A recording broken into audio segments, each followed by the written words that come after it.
तो अभी तक हमने जो देखा वो हमने देखा एल्काइल हैलाइड्स की फॉर्मेशन देखी मेथड ऑफ प्रिपरेशंस में।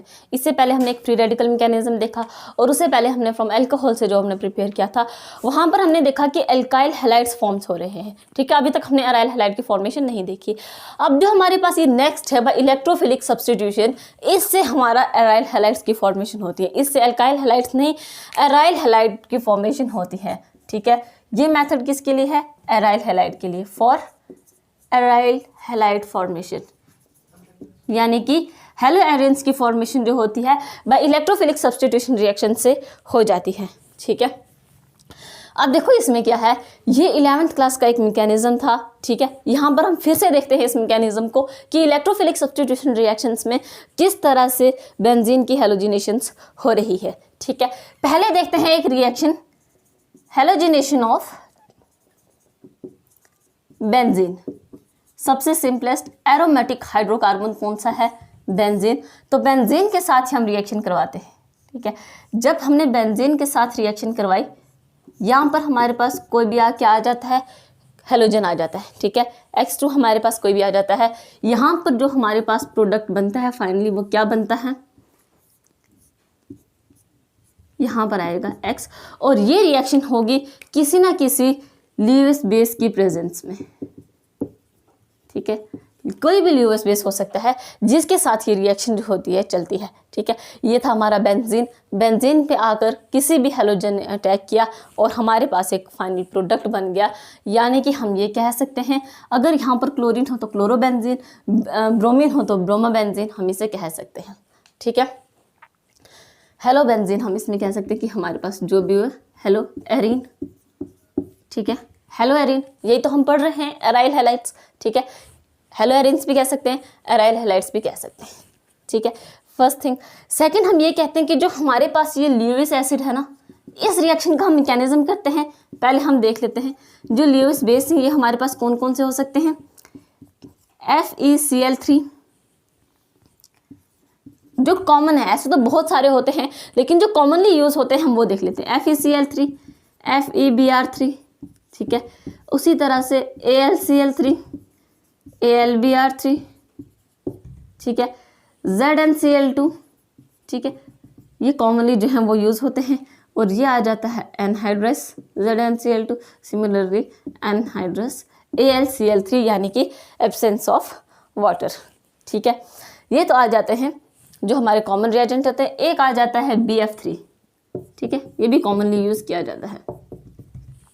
तो ये ल्यूइस बेस होते हैं जिनकी प्रेजेंस में क्या होता है कि बेंजीन से हेलो एरिन्स की फॉर्मेशन होती है, ठीक है। इसमें अगर हम एग्जांपल देखें, benzene plus Cl2 reaction take place in the presence of the, let's suppose FeCl3 में हुआ। ये रिएक्शन जरूरी नहीं कि FeCl3, FeBr3 में भी यही रिएक्शन हो, ये ल्यूइस बेस हम ले सकते हैं, तब भी हमारी रिएक्शन क्या चलेगी? ऐसे, ठीक है। और यहाँ पर हमारा आ गया एक क्लोरीन। ये मत देखना कि यहाँ पर FeBr3 है तो यहाँ पर ब्रोमीन आ जाएगा, ऐसा कुछ नहीं है। ये सिर्फ और सिर्फ हमारा एक ल्यूइस बेस लिखा मैंने, यहाँ पर ल्यूइस एसिड लिखो, ठीक है। ये रिएक्शन ल्यूइस एसिड की प्रेजेंस में चलती हैं, ठीक है। ये ल्यूइस एसिड है सब, ठीक है। FeBr3, FeCl3 जो होते हैं सारे के सारे क्या है? ल्यूइस एसिड, और उनकी प्रेजेंस में ये रिएक्शन जो होती है ये चलती है, ठीक है। First thing. सेकंड, हम इसी में एक और रिएक्शन कर लेते हैं। मान लो हमारी रिएक्शन ऐसी है, प्लस Br2 है, ठीक है। यहाँ पर जो हमारा कैटलिस्ट यानी कि जो ल्यूइस एसिड आएगा वो FeBr3 भी हो सकता है, FeCl3 भी हो सकता है, ठीक है। कुछ भी हो सकता है, हमें इससे नहीं इससे देखना है कि यहाँ पर क्या है। और यहाँ पर हमारे पास फाइनल प्रोडक्ट क्या बना? Br। ये हमारा रहा क्लोरोबेंजीन और ये हमारा रहा ब्रोमोबेंजीन,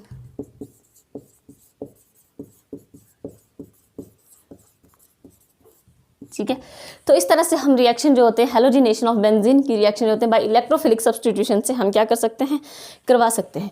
जो ये ल्यूइस एसिड होते हैं ना, जो ये ल्यूइस एसिड्स होते हैं बेसिकली ये इलेक्ट्रॉन डेफिशिएंट स्पीशीज होती हैं, ठीक है, ये कौन सी होती हैं, इलेक्ट्रॉन डेफिशिएंट स्पीशीज होती हैं, और इसीलिए हम इसका क्या करते हैं, यूज़ करते हैं। ठीक है, अब लेते हैं हम इस वाली रिएक्शन का मैकेनिज्म।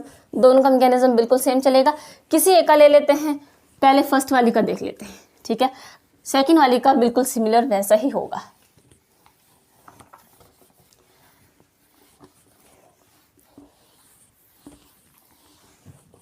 ठीक है, लेते हैं हम मैकेनिज्म। ठीक है, कौन सी रिएक्शन का मैकेनिज्म है, रिएक्शन लिख लेते हैं ऊपर, plus Cl2 in the presence of the FeCl3। यहाँ पर हमारे पास क्या बना, क्लोरोबेंजीन। ठीक है, इसी रिएक्शन को हम ले लेते हैं आगे, प्लस HCl बाहर रहेगा यहाँ से। ठीक है, अब देखो, सबसे पहले स्टेप 1 में हम क्या करेंगे, एक इलेक्ट्रोफाइल जनरेट करते हैं, जनरेशन ऑफ इलेक्ट्रोफाइल।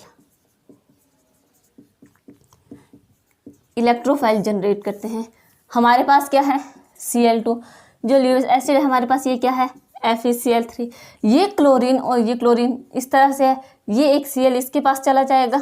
ठीक है, ये क्या करेगा, एक Cl इसके पास आ गया, तो ये बन गया FeCl4 negative plus Cl positive.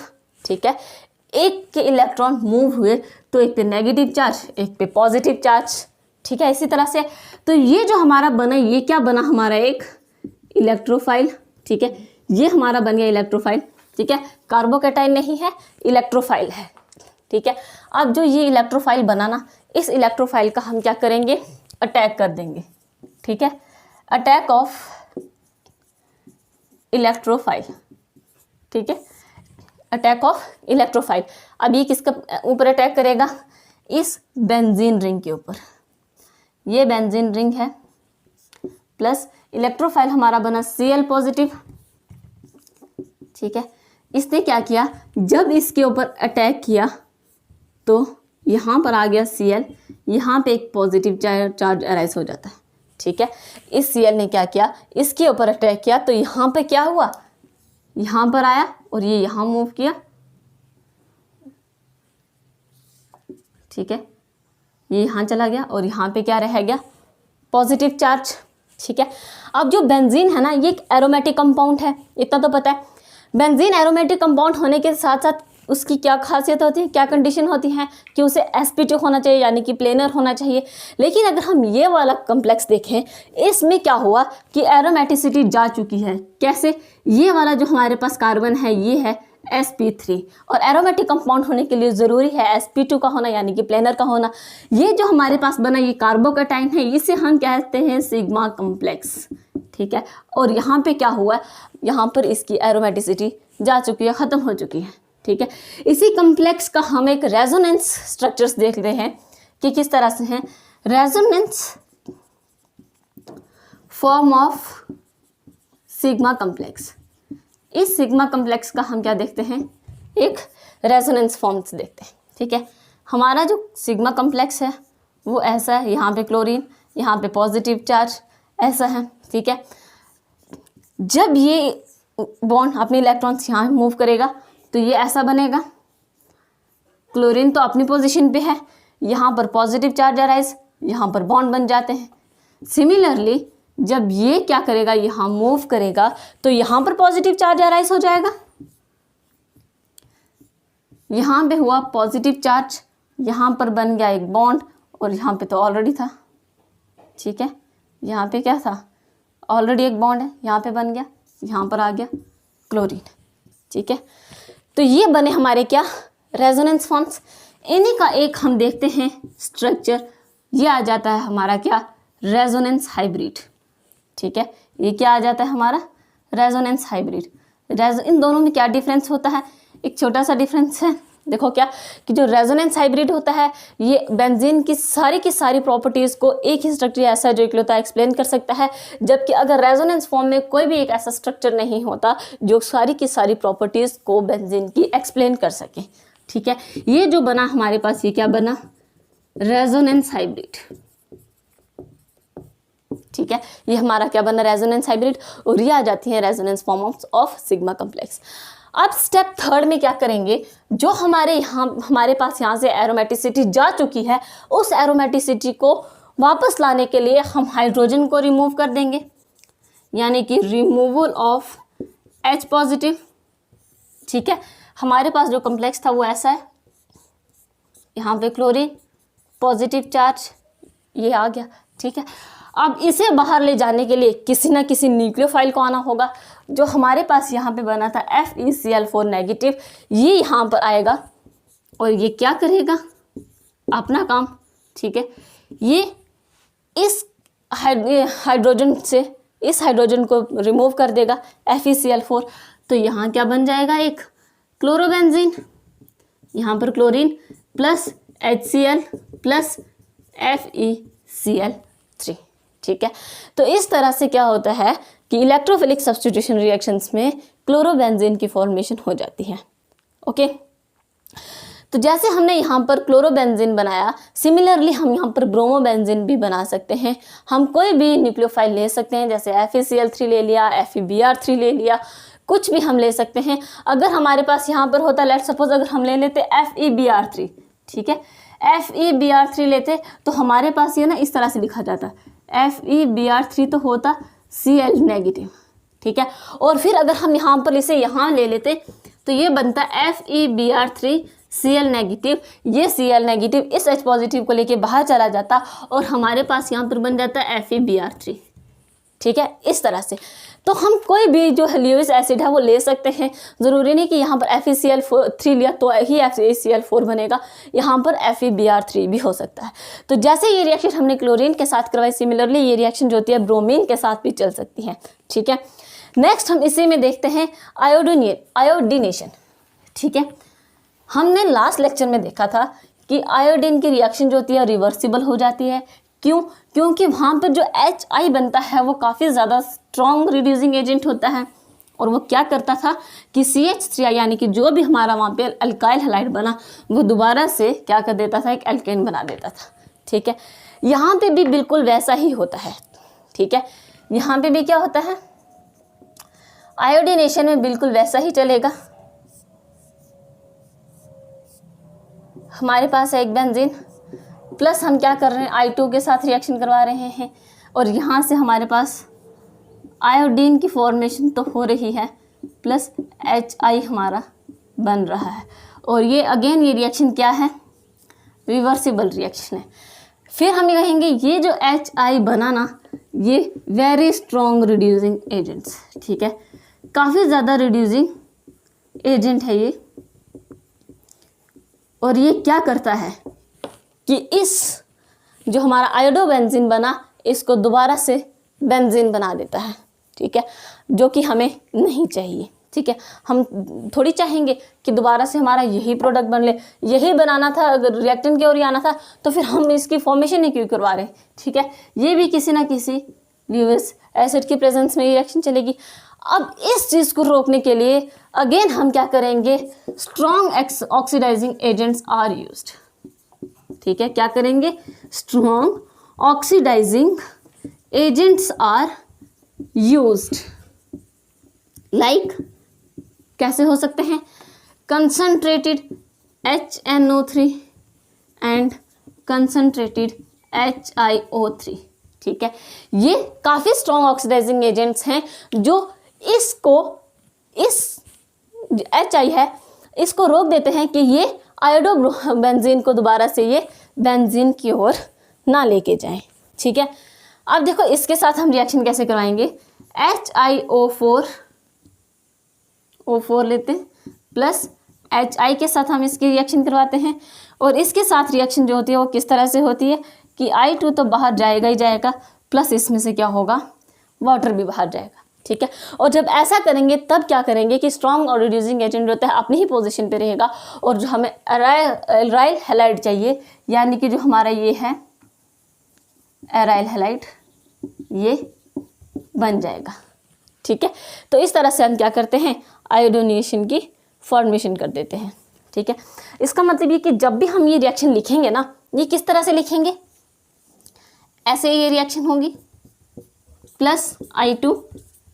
इस रिएक्शन को हम लिखेंगे कंसनट्रेटेड HNO3 के साथ ये रिएक्शन हुई और फाइनल प्रोडक्ट हमारे पास क्या बना, एक एराइल हैलाइड बन गया आयोडीन, ठीक है।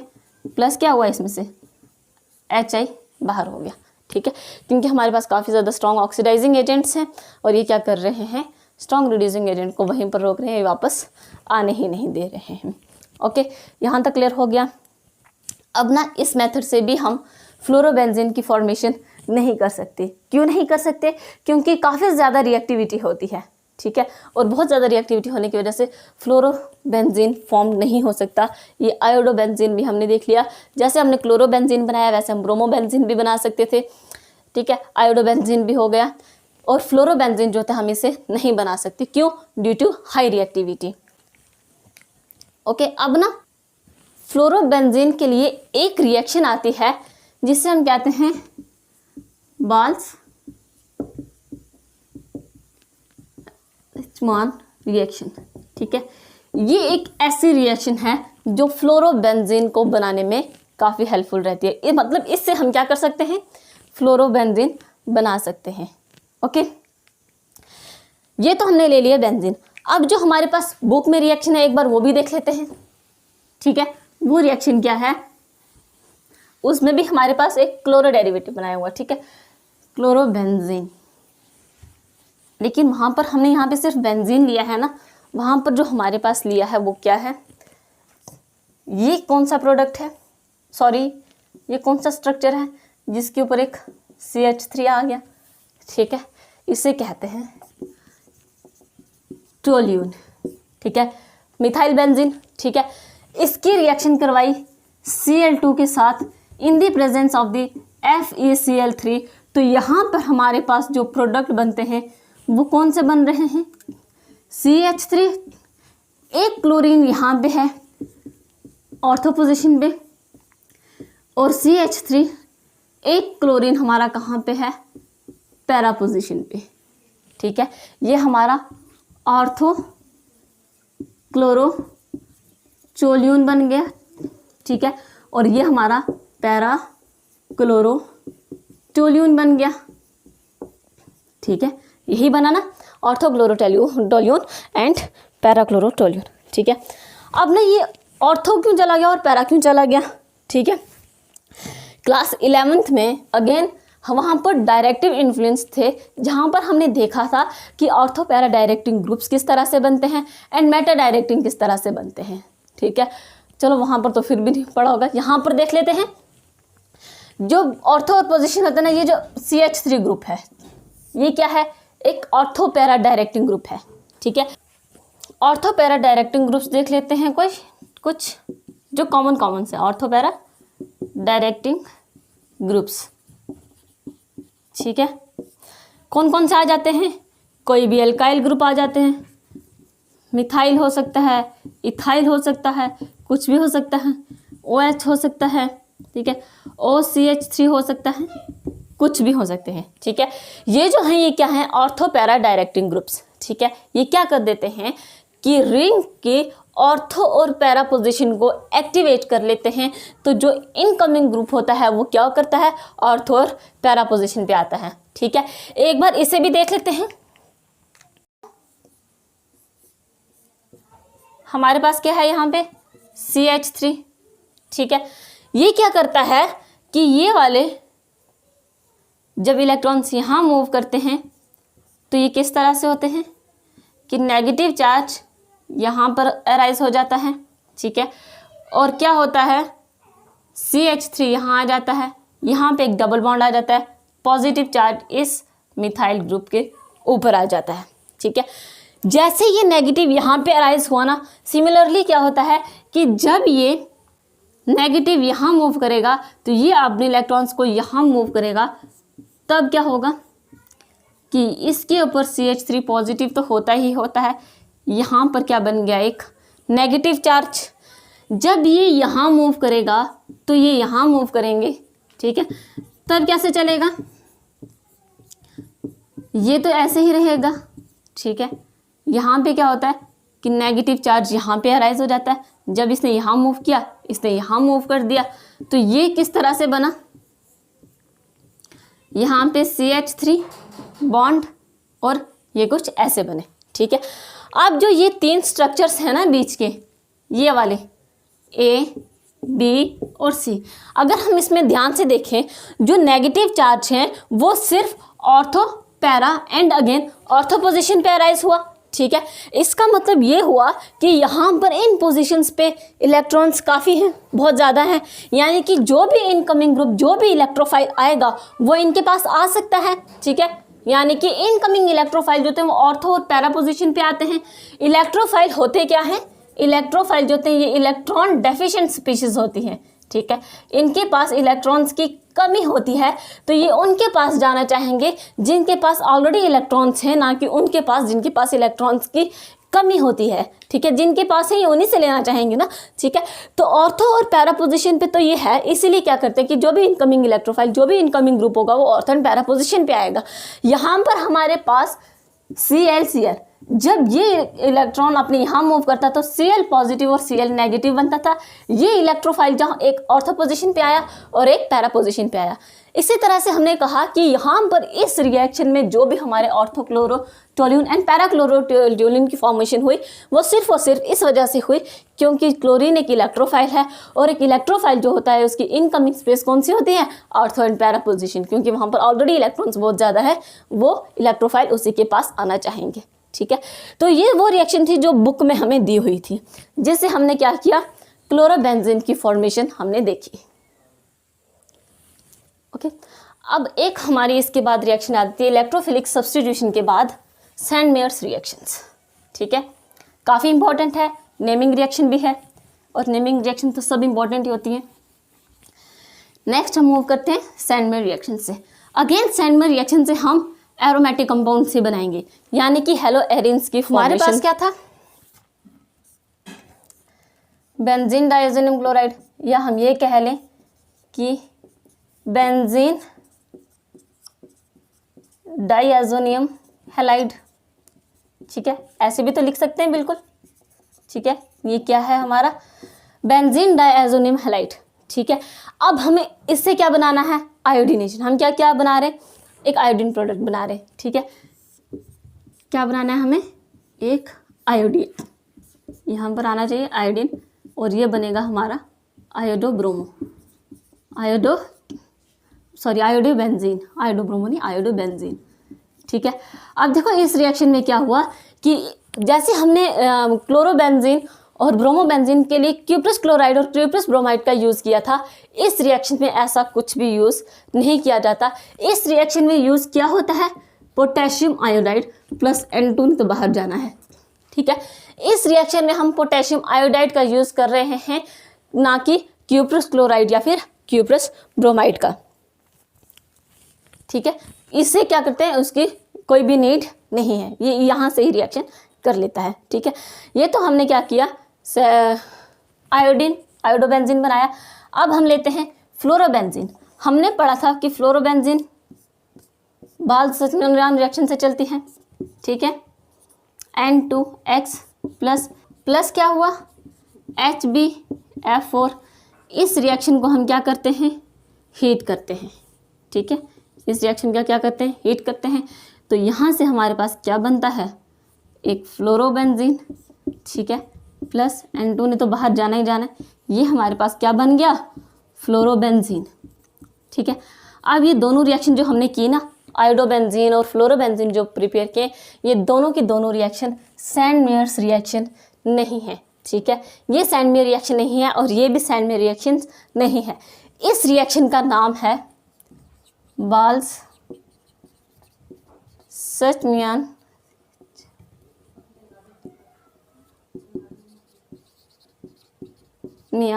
रिएक्शन, ठीक है। इस रिएक्शन का नाम है बाल्स-सचमियान रिएक्शन, और ये सैंडमेयर रिएक्शन नहीं है, ना ये सैंडमेयर रिएक्शन है, ठीक है। तो यहाँ से हमने क्या किया, एराइल हैलाइड्स की फॉर्मेशन कर दी, ठीक है। यहाँ पे ना जो हमने पहले क्लोरोबेंजीन और ब्रोमोबेंजीन बनाए थे, एक बार हम उन रिएक्शंस को देखते हैं। हमने क्या बनाया था, chlorobenzene and bromobenzene. Benzene diazonium chloride था हमारे पास, ठीक है। इस बेंजीन डायज़ोनियम क्लोराइड को हम ऐसे लिख सकते हैं, Cl है हमारे पास बेंजीन डायज़ोनियम क्लोराइड। इससे हमने क्या किया था, जब हमने यूज़ किया CuCl HCl, ठीक है, और यहाँ पर क्या किया CuBr cuprous bromide HBr, Cu2Cl2 भी लिख सकते हैं। जब हमने ये यूज़ किया तो हमारे पास एक क्लोरोबेंजीन बना, यहाँ पर क्लोरीन आया प्लस N2 यहाँ से बाहर निकल गया। सिमिलरली यहाँ पर हमने क्या किया, एक ब्रोमोबेंजीन बना लिया, यानी कि यहाँ पर Br प्लस N2 ये आ गया। ये तो वो था जो हमने पढ़ा सैंड में रिएक्शंस, ठीक है। ये क्या था जो हमने पढ़ा सैंड में रिएक्शन, ठीक है। इसी के चलते हमारे पास एक रिएक्शन और आती है, बिल्कुल एज इट इज़ है, बुक में नहीं लेकिन इसके साथ है, तो हम देख लेते हैं, ठीक है।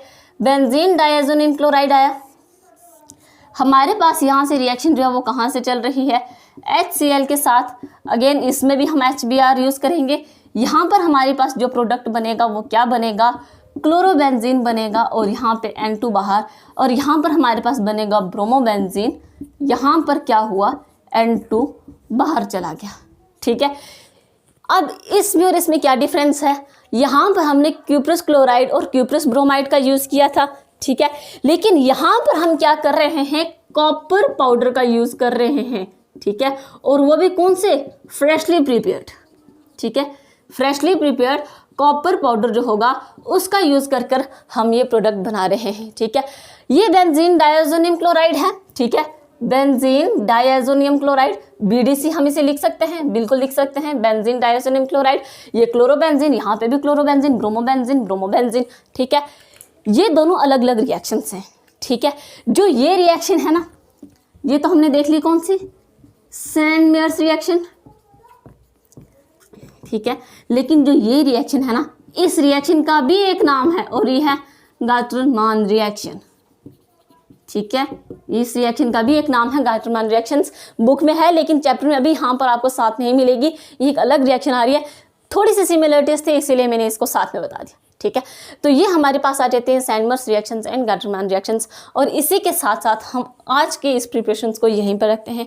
जो हमारी प्रिपरेशंस रह गई हैं वो हम नेक्स्ट लेक्चर में कवर करेंगे, ठीक है। और ये हमने जो दोनों की इलेक्ट्रोफिलिक सब्स्टिट्यूशंस और सैंडमर रिएक्शन से, इनफैक्ट गाटरमान रिएक्शन से भी हमने क्या किए, एराइल हैलाइड ही फॉर्म किए हैं, ना कि एल्काइल हैलाइड, क्योंकि इनसे एल्काइल हैलाइड हो ही नहीं रही है, ठीक है। एक चीज़ जो हमने फ्रॉम एल्कोहल से किया था ना, उससे हम इससे ये नहीं बना सके, क्यों, क्योंकि देखो एल्कोहल क्या होता है, ये एक R ग्रुप ले लो, ठीक है, ये क्या है, एक OH, ठीक है। इस कार्बन और इस ऑक्सीजन के बीच में क्या होता है, एक पार्शियल बॉन्ड करैक्टर अराइज हो जाता है, जिसको ब्रेक डाउन करना इतना इजी नहीं होता, और इसीलिए हम कहते हैं कि यहाँ से एराइल हैलाइड्स की फॉर्मेशंस नहीं होती, ठीक है। इसीलिए कहा था इस कार्बन और ऑक्सीजन के बीच में क्या होता है, partial double bond character arise होने की वजह से एराइल हैलाइड्स की फॉर्मेशन नहीं होती। ये अल्कोहल से था, ठीक है। तो यहाँ पर हमारी जो प्रिपरेशंस होती हैं वो कंप्लीट तो नहीं हुई, जो कि कंप्लीट नेक्स्ट लेक्चर में होंगे। यहाँ पर हम सिर्फ इतना ही रखते हैं, ठीक है। मिलते हैं नेक्स्ट वीडियो में। Thank you so much.